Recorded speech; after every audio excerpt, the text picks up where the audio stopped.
Order! Order! You are an incorrigible delinquent at times. Behave yourself, man! It's going to be a big day for Labour here in Liverpool. The Shadow Chancellor, John McDonnell, is the star turn today with his speech to conference at lunchtime. In it, he's going to outline radical plans to make companies hand over a 10% share of their equity to workers. But as we know, Brexit tends to overshadow everything in politics, and conference organisers agreed a motion late last night after hours of internal debate that could leave the door open to Labour supporting a public vote if there is no deal or a deal is voted down by Parliament. You know our line. We respect the referendum. We respect the referendum. We want a general election. I want a general election. I've been campaigning for one. We believe a general election is the best solution because people can then have a wide-ranging debate and also then choose the team that will then do the negotiations. If we can't get a general election, we've kept the option of people's vote on the table, and that's what we'll go for. But I'd much prefer a general election. Well, our Deputy Political Editor, Beth Rigby, joins me now. Beth, they met, I went for 6 or 7 hours yesterday. What did they agree in the end on Labour's position on Brexit?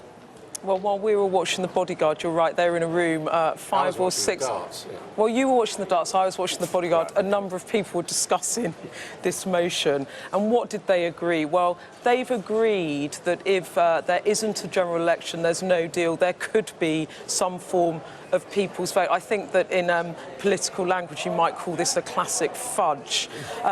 So, you know, we had Tom Watson on, he was talking to Sophie yesterday saying, the membership want a people's vote. We want this is a binary choice, a yes or no. Let's put it to the floor of the conference. And certainly what went into the sausage machine of that debating chamber about what to have on the motion was that idea. What came out was a much more watered-down version, which is what we expected. And I guess the big thing is, what do people think of it? Well, we did bump into Keir Starmer. I think actually someone chased him down the street, to be fair. But let's see what the shadow Brexit secretary had to say about it. Has your party just ruled out remaining We've reached consensus, which is fantastic, and a lot more than you're going to see next week at the Tory Party Don't the conference. members want a proper vote on this? There's support for Remain within the party, isn't there? We had a 6-hour debate and we reached consensus, and that is a fantastic thing. The delegates are the decision makers, and we reached a consensus, which is fantastic. So in simple terms, Beth, Yeah. this all depends on Parliament not being able to agree a deal. Yeah. If that happens, is Labour going to use its MPs to say we should have a referendum now on deal or staying in? Well, it could do. I mean, look... John McDonnell says that's exactly Remaining's not an option. The issue is that John McDonnell again said this morning, we might have a people's vote, we might back that in some way, but from his point of view, Labour is not going to back a second referendum. He said that this morning. I've spoken to some of the Labour MPs also this morning about how they felt the MPs on the people's vote side.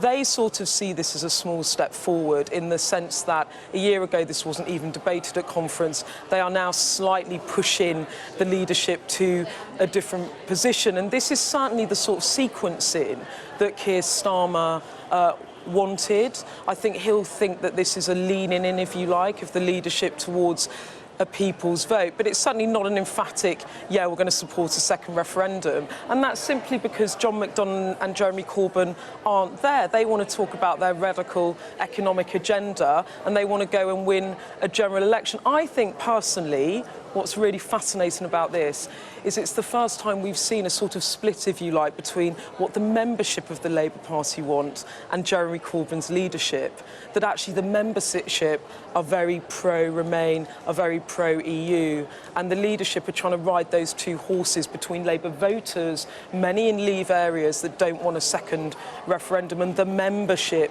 who really do. And I think as Brexit gets more and more fractious and complicated, that this could rise up the agenda and it could force them to have to keep coming back to it when they don't really want to. Now, Jeremy Corbyn says he'll obey what the members of the party want. It's quite clear that over 80% of them want a people's vote, yet the motion being put to the conference doesn't give them that option. Is that obeying what the people want? Well, actually, when I talk to members, and indeed when I talk to many of my constituents and others, what they say is they want Parliament to have a meaningful vote on the deal that is likely to be put in front of us. If we end up in a situation where Theresa May can't command the support of Parliament, and I can't imagine how she'll be able to do that, we really then need to have a general election. And what Labour is saying is that, if we're not able to have that, we need to look at other options. We shouldn't be ruling anything out. Why not just say, I mean, we all know what the parliamentary arithmetic is. It's unlikely, put it crudely, that turkeys would vote for Christmas. So why not just say, as Chuka Umunna and other leading members of your party are saying, look, if this can't be agreed by Parliament, let's put it back to the people with, crucially, the option of remaining if that's what people want, because John McDonnell's ruled that out. But I think actually it's very important that governments are held to account for what they've promised to do. And Labour's 6 tests that we said we would use at the time of that parliamentary vote talking about after are that, holding we're talking about after it's defeated. Well, why not give people the option of staying? That's not very democratic, is it? Well, what we're saying is that we need, at that stage, if Theresa May can't command sufficient support within Parliament to get her deal through, we need to have a general election. I mean, this is something much more fundamental than any one detail of the Brexit talks. We have had a chaotic approach. What it's saying in the end is that the Labour leadership, not the membership, the Labour leadership is committed to Brexit and leaving the European Union.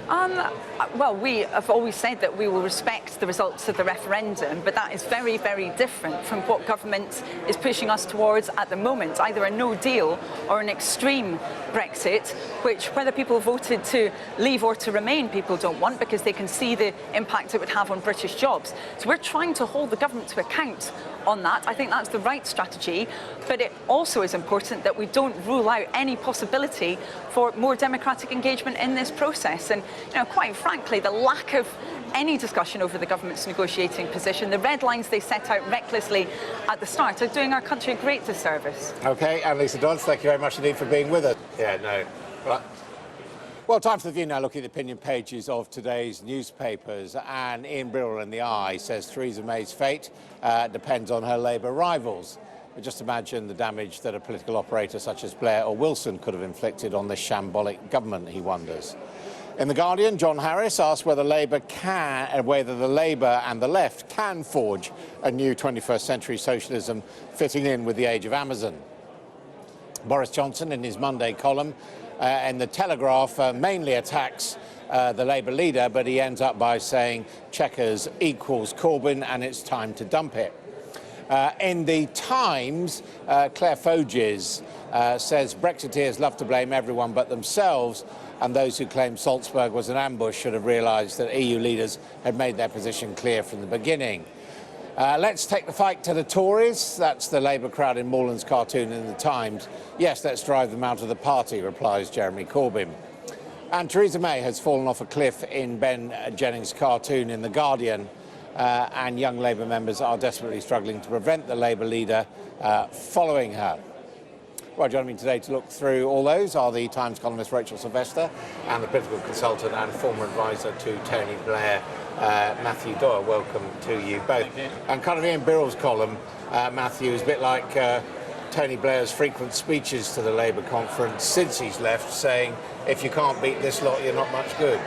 Yes, and I think the issues that Ian raises are essentially part of the dilemma that the Labour Party faces this whole week, not least obviously on the issue of Europe and whether the fact of what the party's position is going to be sort of really, is really going to be clarified. We've seen this composite motion come out that essentially looks like the option of a people's vote is kind of there but not specific. And ultimately what we're seeing exposed is the reality that we've all known, and that is that Jeremy Corbyn isn't really a pro-European. He's always been from the sort of left tradition of Euroscepticism, and essentially the reason why you're getting this tension now between the different generations of the Labour movement, and particularly even within Momentum, is because of that that split over Europe, which affects the Labour Party as much as it does the Conservatives. Do you agree with that, Rachel? Do you think this is a moment where the Corbyn coalition starts peeling apart? Well, what's fascinating is this is the first moment when Jeremy Corbyn is out of step with his young, youthful supporters, the sort of Glastonbury crowd who chanted his name. It's not just him, it's John McDonnell And as John well. McDonnell, and they are, the young Corbynistas are enthusiastically pro-European. The party members are overwhelmingly in favour of this people's vote. And what's happened is the leadership has stitched up in a backroom deal, very old-fashioned politics, this kind of fudged composite motion.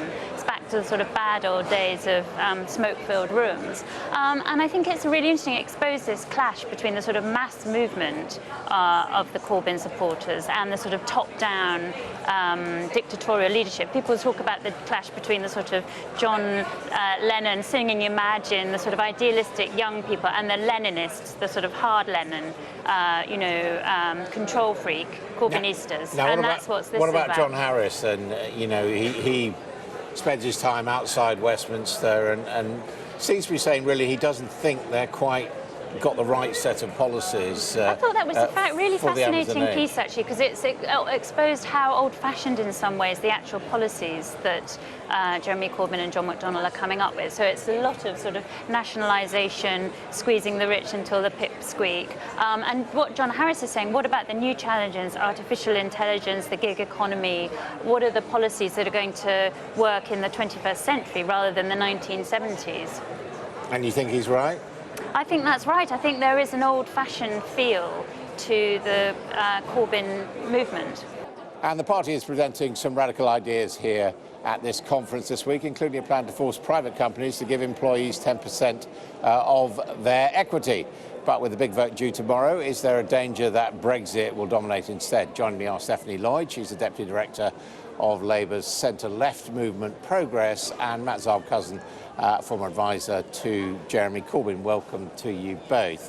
Do you think they're getting the right sort of radicalism onto the agenda here? I think, for me, the biggest thing is about what we do on Brexit when it comes to that. Obviously, there was a fun 5-hour meeting last night, as always happens at Labour Party meetings, about where we settle. And it was actually very disappointing to see John McDonnell parading the TV studios this morning saying not quite what was agreed in terms of the composite. I think it's really important that Labour comes out in terms of a people's vote. And I think that's what needs to be focused on at this conference. It can't be inward-looking, it can't be on our internal structures. It really has to be focused on what is it the big problems the country's facing and what's going to be our solution for that. Do you think it's right to stay ambiguous on Europe? I think it would be a strategic misstep at this stage to try and campaign for a people's vote. I think what the Tories are trying to do is pin the blame for their failure in the negotiations on Labour. And Dominic Raab's already trying to do this, writing a letter to Keir Starmer last week saying, come clean on your position on Brexit, whether you want a second referendum, because they're desperate to pin their failure on Labour, and I think that coming out for a people's vote now will be the wrong thing to do. But they are also, and Mrs May does this repeatedly, she says, look, it was in the Labour manifesto that we're leaving, it was in the Conservative manifesto, we all think we should be leaving. But what I pick up from demonstration yesterday is that if it can't be agreed properly, and if there isn't a general election, which I think you'd all prefer, that actually the option of staying should be there, and that's what McDonnell seems to be saying, isn't there? I think all the options should be on the table. I think if the government comes back with no deal, or they come back with checkers I don't think will get through Parliament. So therefore we have, I think Theresa May will then have no option but to extend the Article 50 process, and I think part of that negotiation with the EU, with the 27, will be that she agrees to a second referendum. I think it's inevitable. But at that point, should Labour say, well, staying is an option? But that's not what John was saying this morning, and I think that's the really important thing. I think that was what was really good that came out of the composite, the motion that's going to be discussed on Tuesday. We saw yesterday with the demonstration, members are overwhelmingly supportive of making sure that one of the options that we have as a party is making sure that we're campaigning for a people's vote if we don't get a general election. And I think that's the important thing, but also we need to make sure we know as a party if we do have a general election, what are we going to say to the country? What is it that we're going to say in terms of Brexit and what we're going to do with that? I mean, the Labour leadership's been very clear that no deal would be a disaster. And therefore, I think all options should be on the table to prevent no deal. I think a general election is preferable, obviously. We want to be in government. We want to manage the negotiations. We want to get the deal that's best for the country. But people's vote should be a backstop. And I think you can only really make that case once the government comes back with whatever deal they have, if they even have one. But isn't the real point that there are many people, including Jeremy Corbyn and John McDonnell, who believe that it is Labour's duty to its traditional voters in Leave areas to, at the very least, honour the referendum and leave the European Union? But I think that's the important thing about the people's vote. It's not saying that we have to remain in the EU. It's not going against that. I think what it's saying is we saw a referendum where people were lied to, where people were told on sides, big slogans on the sides of buses, that they'd get millions of pounds for the NHS every week, that we would be the easiest thing we'd ever be able to do. We'd have all these trade deals coming in. People were lied to in terms of that referendum. And I think what we're seeing now, I mean, this Tory government is an absolute shambles in terms of what it's doing. And I think what we need to make sure that we're seeing now is actually when people have been lied to, it should be those people in those constituencies who voted Leave, who get the decision now to turn around and say, actually, yes, that is still what I want to do, or no, actually, what I was lied to. That's democracy. I mean, some people are saying, look, there's now a clear fault line between the Jeremy Corbyn sort of old Labour leadership, if you like, and the sort of people who are meeting a few yards from here at the World Transformed conference, who are all firmly committed to the European Union. Do you think it's as serious as that? I don't think momentum's overwhelmingly in support of the European Union, but I think that most members recognise that this has to be navigated very carefully. There was a referendum, and the people decided they wanted to leave.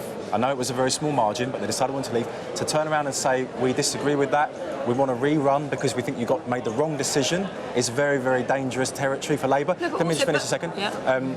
And actually, I think if they come out now, you were right, Steph. The Tories have made a mess of it. They've made a mess of the negotiations. Liam Fox said the easiest deal to do in history. David Davis said it would have the exact same benefits outside the EU. We want to hold the Conservatives to that. To hold them to account. But we have to hold ourselves to a higher standard than that. We don't turn around because the country voted for Theresa May to be Prime Minister and not Jeremy Corbyn and say, OK, well, we'll shut up shop then. We shouldn't be campaigning for what we believe in.